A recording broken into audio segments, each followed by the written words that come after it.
Mi esposo desapareció durante 6 días enteros. Sin una llamada, sin un mensaje, sin una señal de vida. Cuando finalmente volvió, lo hizo con una sonrisa arrogante y esa mirada de quien cree que sigue teniendo el control. Deberías sentirte afortunada de que haya regresado, dijo mientras dejaba sus llaves sobre la mesa, como si nada hubiera pasado. Lo observé en silencio, sin lágrimas, sin rabia. Tienes razón, le respondí con calma. Gracias por volver, pero ya no vives aquí.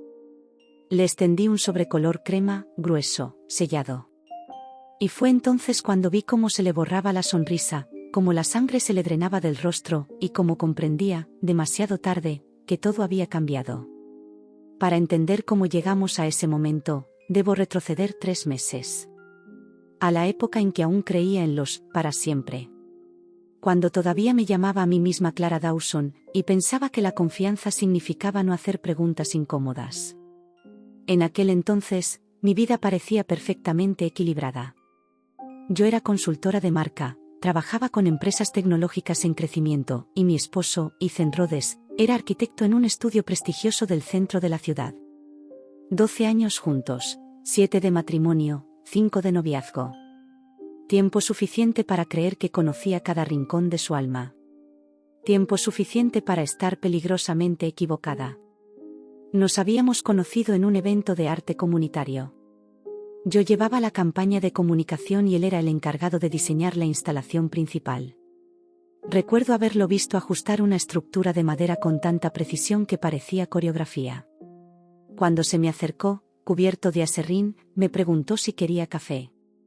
Terminamos hablando 3 horas en una cafetería pequeña, escribiendo planes en servilletas que guardé durante años.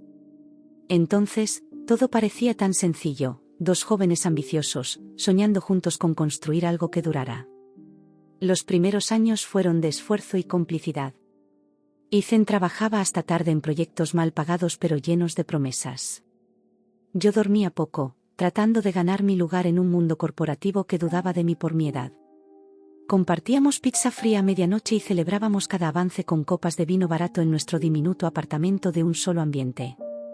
Mi madre decía que su carrera era inestable, que los arquitectos soñaban demasiado y comían poco, pero yo insistía en creer que el amor podía con todo. Y, por un tiempo, así fue. Con los años, las cosas mejoraron. Nos mudamos a un condominio de 2 habitaciones con vista al río. Compramos muebles poco a poco, mezclando su estilo minimalista con mi obsesión por los libros y las plantas. No éramos ricos, pero teníamos lo suficiente. Las cuentas estaban al día, los fines de semana eran nuestros. Teníamos rutinas tan familiares que parecían parte de nuestra identidad. Sábados en el mercado orgánico, viernes de películas y comida tailandesa, domingos de silencio compartido, él dibujando planos, yo revisando presentaciones. La gente decía que hacíamos que el matrimonio pareciera fácil. Y yo me lo creí. Durante años pensé que la estabilidad era sinónimo de amor. Que el silencio no era distancia, sino comodidad. Que los pequeños gestos eran prueba de conexión, no de costumbre. Pero el deterioro no llega como un trueno, se filtra. Al principio es casi invisible. Una mirada distraída, una excusa sin peso, una conversación que termina antes de empezar. Y cuando quieres reaccionar, ya es demasiado tarde. Todo cambió una mañana de abril. Ethan empezó a levantarse antes del amanecer. Su alarma, que durante años había sonado a las 6, ahora marcaba las 5:15. Al principio pensé que era estrés laboral. Luego noté que salía del baño con un perfume distinto, uno que no le había comprado, más intenso, más caro. Cuando le pregunté, dijo que era una muestra que le habían regalado en una reunión con clientes. Lo dijo sin titubear, con una naturalidad ensayada. No insistí. Pero lo recordé. El teléfono fue lo siguiente. Ethan, que solía dejarlo tirado en cualquier parte, empezó a llevarlo consigo a todas partes. Dormía con el boca abajo sobre la mesa de noche, como si temiera que el aire mismo leyera sus mensajes. Lo noté deslizar el dedo sobre la pantalla en cuanto yo entraba en una habitación. Pequeños reflejos defensivos que delataban algo más que simple privacidad. Luego llegaron los gastos. Retiros de efectivo cada jueves, siempre de la misma cantidad, siempre en el mismo cajero cerca de su oficina. Cargos en restaurantes donde jamás habíamos estado. Pagos a un hotel boutique en el que nunca habíamos dormido. Cada detalle era una pieza de un rompecabezas que ya conocía, pero no quería armar. Durante semanas me convencí de que no debía exagerar. Que el amor no se vigila, se confía. Pero la verdad no desaparece porque uno cierre los ojos. Se queda, esperando. Fue mi amiga Mara, una abogada de divorcios con más experiencia de la que quisiera tener, quien me enfrentó a la realidad. Clara, te estás apagando, me dijo una tarde en nuestro café habitual. Esa mirada, ese tono, conozco esa historia. Lo he visto 1000 veces. Le conté todo, el perfume, el teléfono, las excusas. Ella no necesitó más. No te diré que está engañándote. Solo te diré que esos son los pasos exactos de quien lo hace. Esa noche, mientras Ethan revisaba su correo con la pantalla vuelta hacia la pared, sentí que algo dentro de mí se quebraba con un sonido seco, casi físico. No era tristeza todavía. Era conciencia. Por primera vez, entendí que mi vida podía ser una mentira cuidadosamente diseñada. La confirmación llegó una semana después. Ethan dejó su laptop abierta en la cocina mientras se duchaba. Una notificación emergió en la esquina de la pantalla. Anoche fue mágico. Él no sospecha nada. Te extraño ya. Firmado, Lena Cooper, una colega suya de la firma, una mujer que había mencionado varias veces en los últimos años. No necesité abrir el correo. Esas pocas palabras bastaron para que todo encajara. Las madrugadas, los gastos, los silencios. El hombre con el que dormía había estado compartiendo otra vida, y yo la había estado financiando. Cerré la laptop sin mover un centímetro su posición original. Tomé el cuchillo con el que estaba cortando verduras y continué, como si nada. Cada golpe contra la tabla sonaba como un cierre, una decisión. Cuando salió del baño, oliendo a ese mismo perfume, me besó la mejilla y preguntó cómo había estado mi día. Sonreí. Respondí. Le serví la cena. Lo observé comer. Y supe que la persona frente a mí ya no era mi esposo. Era un desconocido con su rostro. Esa noche dormimos espalda con espalda. Él roncó como siempre. Yo, en cambio, planifiqué. Y en ese silencio, comprendí que no había espacio para el perdón, sino para la estrategia. Que la única forma de recuperar mi poder era actuar con la misma precisión con la que él me había mentido. Al amanecer, ya tenía un plan. A la mañana siguiente, Ethan salió temprano como siempre. Llevaba la misma chaqueta gris, el mismo maletín de cuero y esa misma rutina que antes me tranquilizaba y ahora me revolvía el estómago. Lo vi alejarse por la ventana y esperé 5 minutos antes de moverme. Tomé mi café, respiré hondo y marqué el número de Mara. Necesito que me consigas el contacto de alguien, le dije, sin saludo previo. ¿De qué tipo de alguien? De los que encuentran la verdad. Esa misma tarde me envió un número y un nombre, Adrián Vega, investigador privado. Adrián no tenía pinta de detective de película. No usaba gabardina ni gafas oscuras. Era un hombre silencioso, de mirada aguda, con una calma que incomodaba. Me recibió en una pequeña oficina llena de archivadores metálicos y olor a café viejo. ¿Quiere saber si su esposo la engaña o confirmar lo que ya sabe? Me preguntó sin levantar la vista del bloc de notas. Quiero pruebas. Fechas, lugares, nombres. Quiero que todo lo que sospecho deje de ser una intuición. No hizo más preguntas. Me pidió fotografías recientes de Ethan, su matrícula, los lugares que solía frecuentar. Tomó nota de sus horarios, de los días en que decía tener reuniones. Me dio un plazo, deme 2 semanas. Salí de ahí con un nudo en el pecho y una serenidad extraña. Por primera vez en meses, sentía que tenía el control, aunque fuera un poco. Mientras tanto, comencé a observar a Ethan como si fuera un extraño bajo estudio. Cada palabra, cada gesto, cada pausa se volvía dato. Guardaba los recibos, copiaba los movimientos bancarios, anotaba los días que decía salir por trabajo. Convertí el dolor en disciplina. Las emociones, en evidencia. 2 semanas después, Adrián me llamó. Tenemos lo que necesitábamos. Pero quiero que esté preparada. Nos encontramos en una cafetería discreta del centro.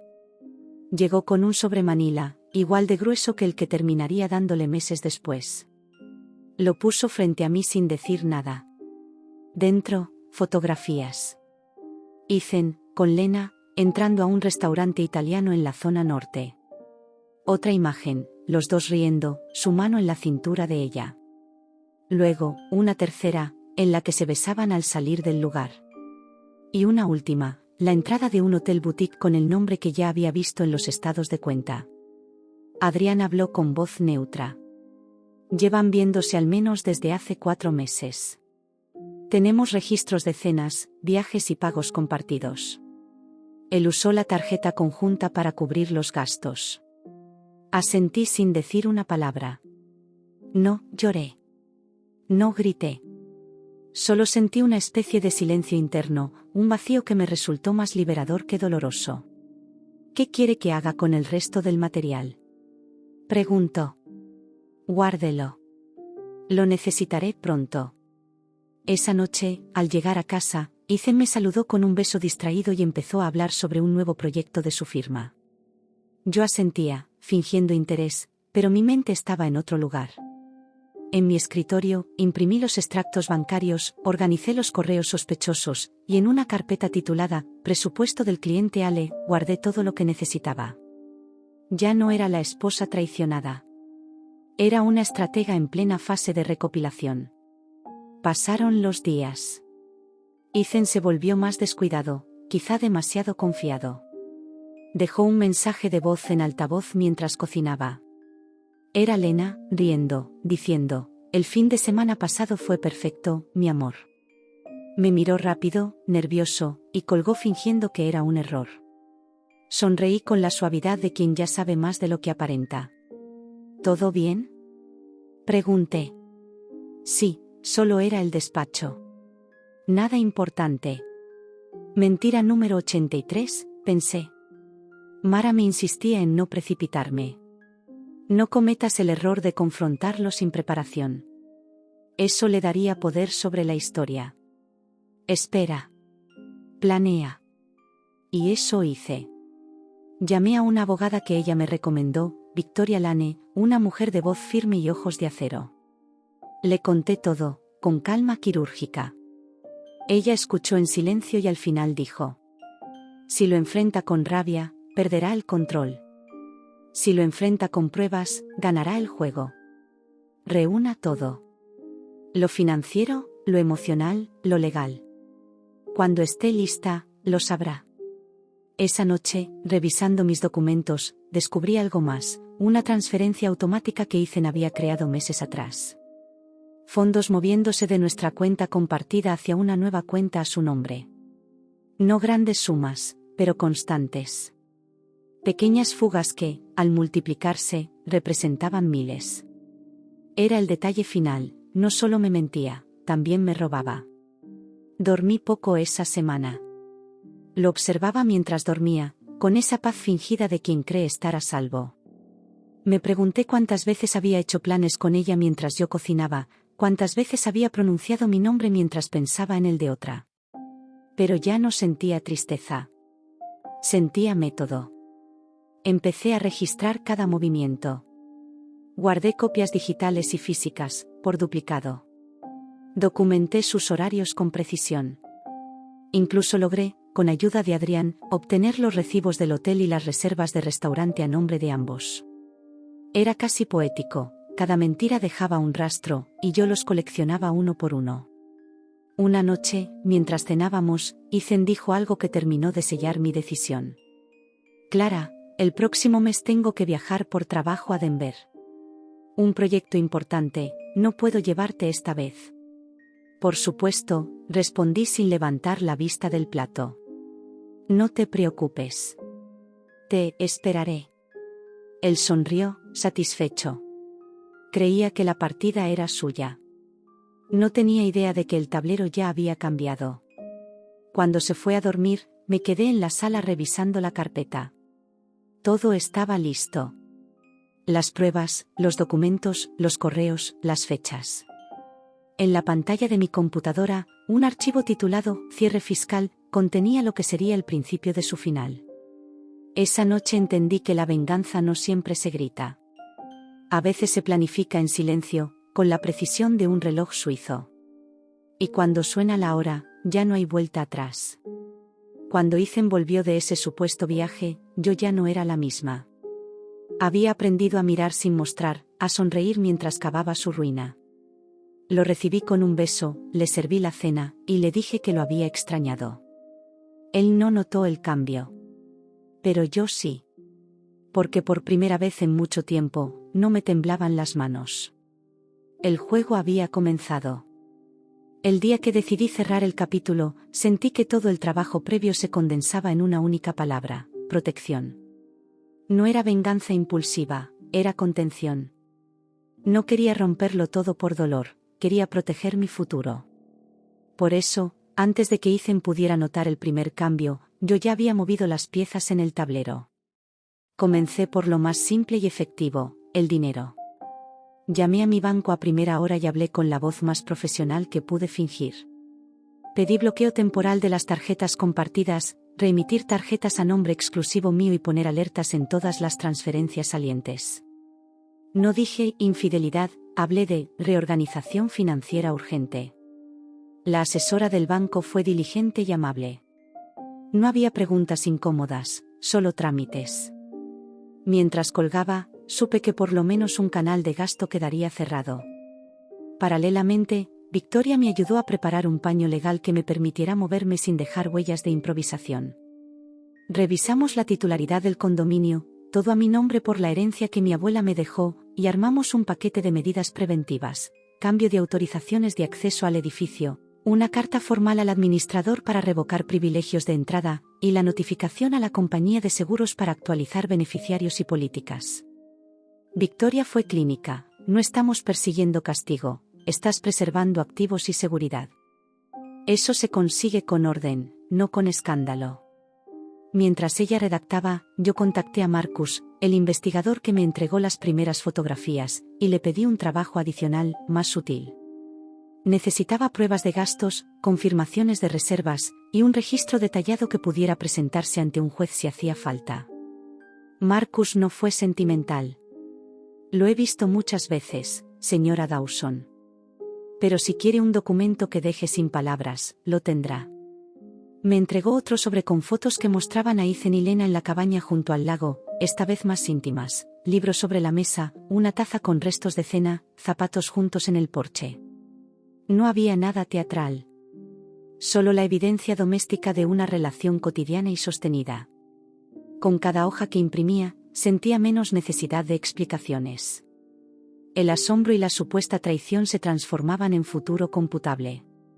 Organicé todo en carpetas numeradas: finanzas, correspondencia, fotografías, testimonios. Cada carpeta tenía copias digitales aseguradas y respaldos en un disco duro escondido en mi oficina. Incluso configuré un correo alternativo para la comunicación con abogados y profesionales, porque los detalles pequeños podían ser los que arruinaban una estrategia grande. Hubo que decidir sobre la cara pública. ¿Exponerlo? ¿Silenciarlo?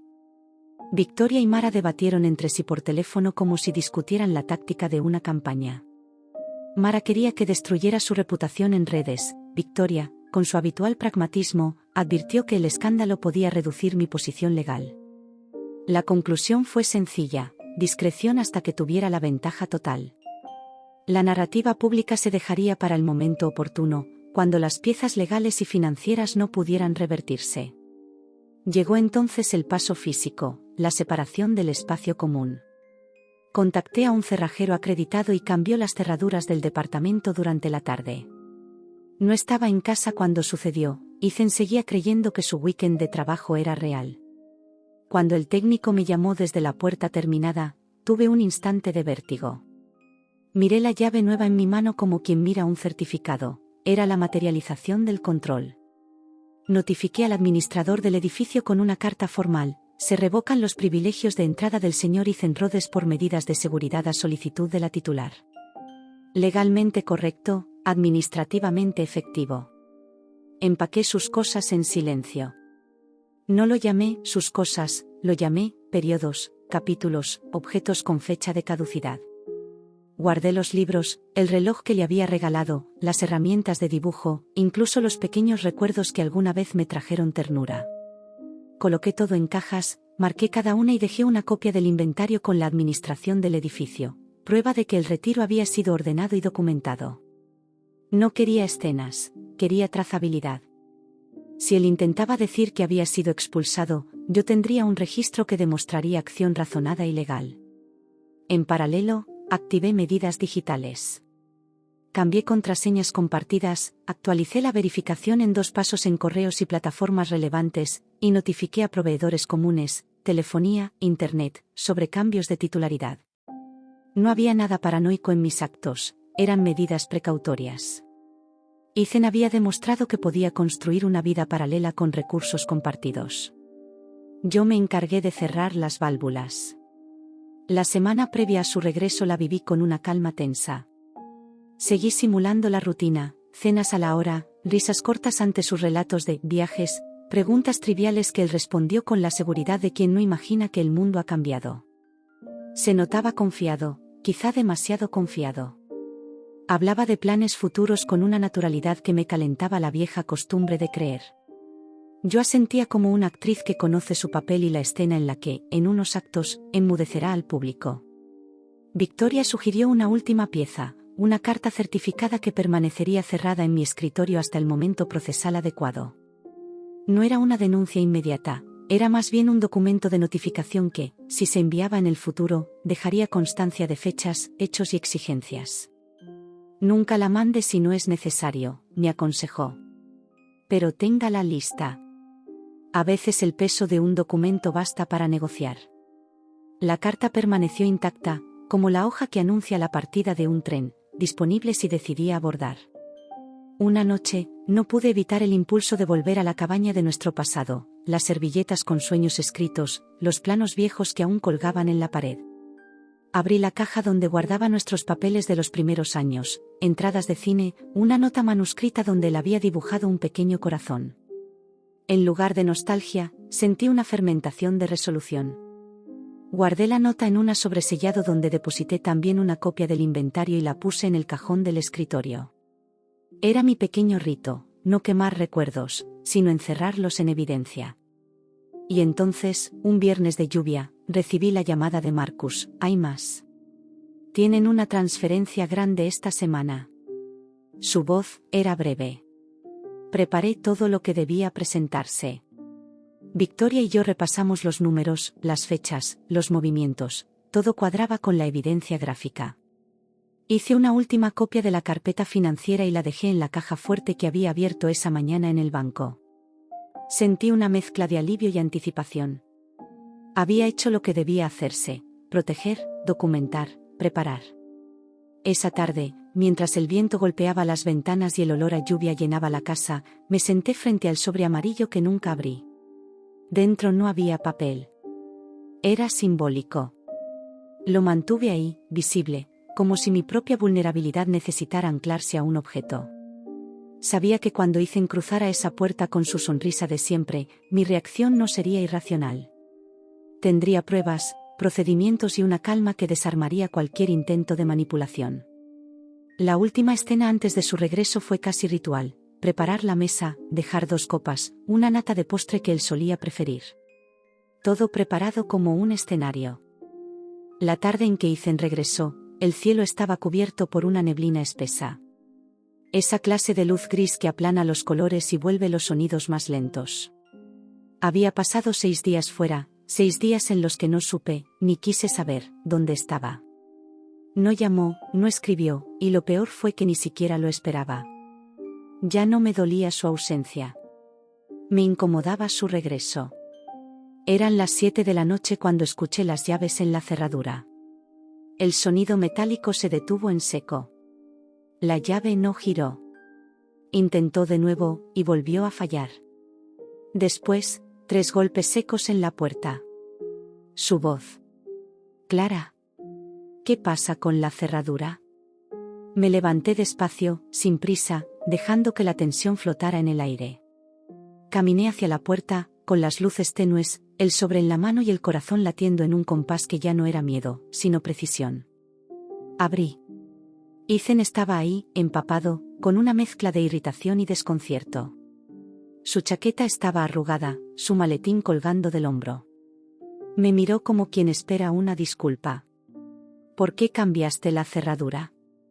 Preguntó con una voz áspera. Porque esta ya no es tu casa, respondí con calma. El silencio que siguió fue tan denso que podía cortarse. Lo vi abrir la boca para replicar, pero lo interrumpí extendiendo el sobre. Antes de decir algo, léelo. Lo tomó con una mezcla de desconfianza y soberbia. Sabía que algo andaba mal, pero todavía creía tener el control. Caminó hasta la mesa, rompió el sello y empezó a revisar el contenido. Cada hoja, cada imagen, cada registro era una herida expuesta.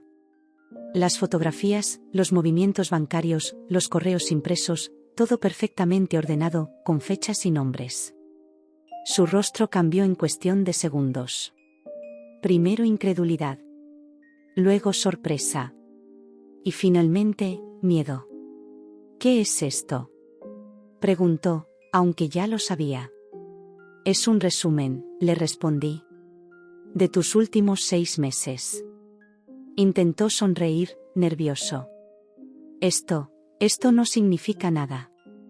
Estás exagerando. Son coincidencias, Clara. Hay demasiadas coincidencias cuando el mismo hotel aparece 8 veces en el mismo mes. No puedes hacerme esto. No, Ethan. Fuiste tú quien se lo hizo a sí mismo. Lo vi soltar el sobre con manos temblorosas. La voz le fallaba. Quiso acercarse, pero levanté una mano. Ni un paso. No me debes explicaciones. Solo quiero que entiendas algo, no voy a destruirte públicamente, no voy a gritar, no voy a llorar. Pero tampoco voy a permitir que sigas usando mi nombre, mi dinero o mi tiempo para sostener tus mentiras. Todo lo que está ahí, le señalé el sobre, es copia. Los originales están a buen resguardo. Ethan frunció el ceño, buscando recuperar terreno. ¿Qué planeas hacer? ¿Divorciarte? ¿Usar esto para chantajearme? Planeo seguir adelante. Tú, en cambio, tendrás que explicarle a tu bufete por qué tu cuenta corporativa fue investigada por movimientos personales. Su respiración se aceleró. Lo vi buscar una silla, sentarse, llevarse las manos a la cabeza. No puedes destruir mi carrera, Clara. No necesito hacerlo. Te encargaste tú, solo. La lluvia afuera golpeaba los ventanales con fuerza. Parecía acompañar cada palabra. Solo quiero hablar, dijo en un susurro. Podemos resolverlo. ¿Resolverlo? Repetí, conteniendo una risa amarga. ¿Quieres negociar con alguien a quien le robaste y traicionaste durante meses? Su mirada se llenó de súplica. Pero no había espacio para el perdón. No era rabia lo que sentía. Era la certeza de que había cruzado un punto sin retorno. Me levanté y caminé hacia la ventana. Detrás de mí, el sonido del papel al caer sobre la mesa. Deberías sentirte afortunado, le dije. A diferencia de ti, yo no busco verte caer. Solo quiero que te alejes. ¿Y si no lo hago? Entonces enviaré la copia a Recursos Humanos, al comité financiero y a la abogada que maneja la cuenta del estudio. Créeme, Ethan, sé exactamente a quién dirigir cada documento. No respondió. La expresión en su rostro pasó del enojo al vacío. Sabía que lo tenía acorralado, no por venganza, sino por precisión. Había perdido su argumento favorito, el poder. Le acerqué una caja con sus pertenencias. Ahí tienes tus cosas. Tus libros, tus herramientas, tu reloj. Todo lo que te pertenecía. Nada más. Tomó la caja con rigidez, sin mirarme a los ojos. Nunca pensé que llegarías tan lejos, murmuró. Eso fue tu error. Pensar que no podía.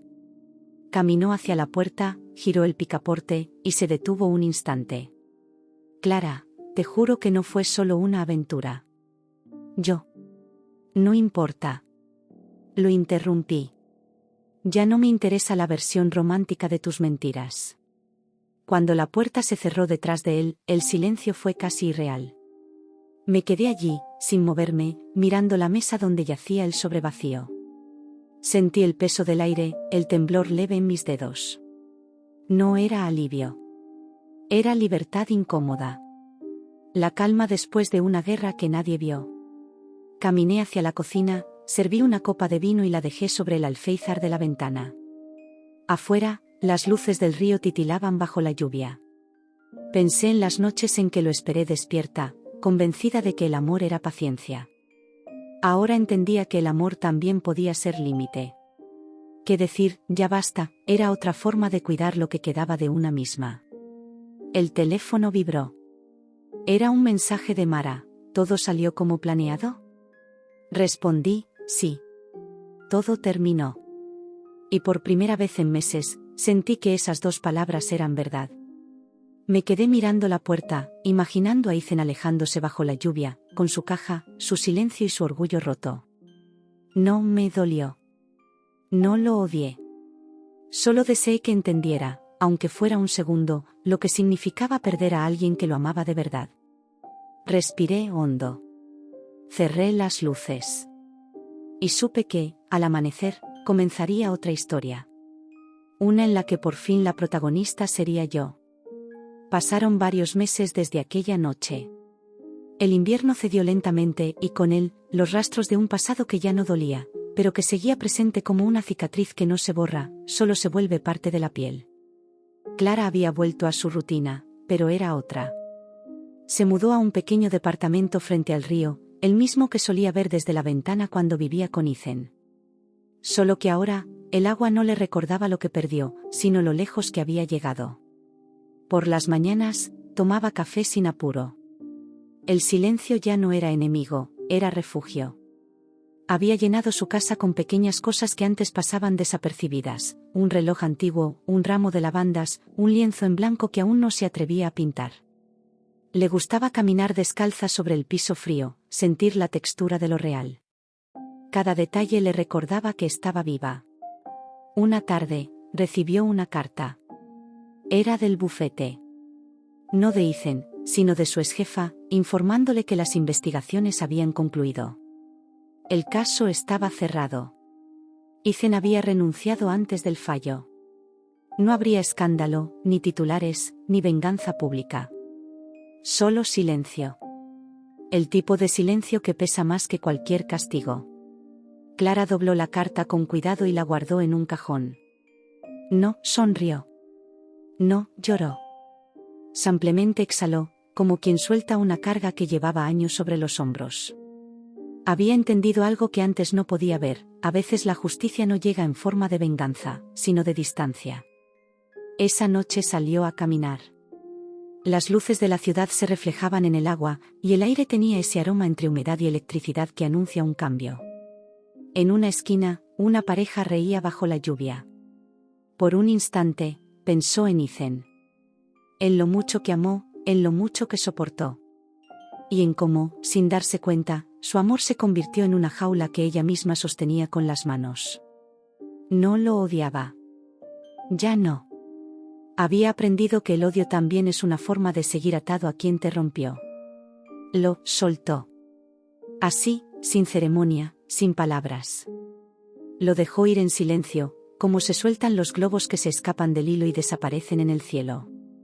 Días después, volvió a ver a Mara. Tomaron café en una terraza nueva, riendo como antes. «Te ves distinta», le dijo su amiga. Clara sonrió, mirando el reflejo de su taza. «Tal vez porque por fin soy yo». Mara la observó unos segundos, con esa complicidad que solo tienen las amistades que han visto lo peor. «¿Y ahora qué sigue?», preguntó. Clara pensó un momento. «Vivir sin miedo», respondió. Y no volver a pedirle a nadie que me elija para sentirme suficiente. El viento movió su cabello. Un grupo de niños corría por la acera, riendo, con las manos llenas de jabón y pompas que flotaban hacia el cielo. Clara los siguió con la mirada. Una de las burbujas pasó frente a su rostro, reflejando el sol como una pequeña luna líquida. Y en ese instante entendió que la vida no se detiene. Solo cambia de forma, igual que el agua del río, igual que ella.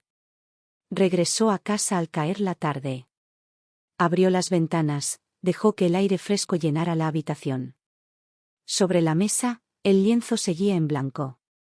Tomó un pincel, lo mojó en pintura azul y trazó la primera línea. Una línea imperfecta, viva, llena de movimiento. Esa noche, mientras pintaba, pensó en todo lo que había atravesado. En cómo el dolor no la destruyó, sino que la obligó a transformarse. Y comprendió que hay finales que no son castigos, sino liberaciones disfrazadas. Dejó el pincel a un lado, miró su obra incompleta y sonrió. El cuadro no necesitaba ser perfecto, solo sincero. Como ella. Fuera, el río seguía fluyendo, constante, sereno. Y por primera vez, Clara no sintió la necesidad de mirar atrás. El pasado había sido una tormenta. Pero ella. Ella se había convertido en la calma después de la tormenta. Y así terminó su historia. No con un grito, ni con un adiós, sino con un susurro de paz. Una mujer que perdió casi todo. Y aún así, se encontró a sí misma.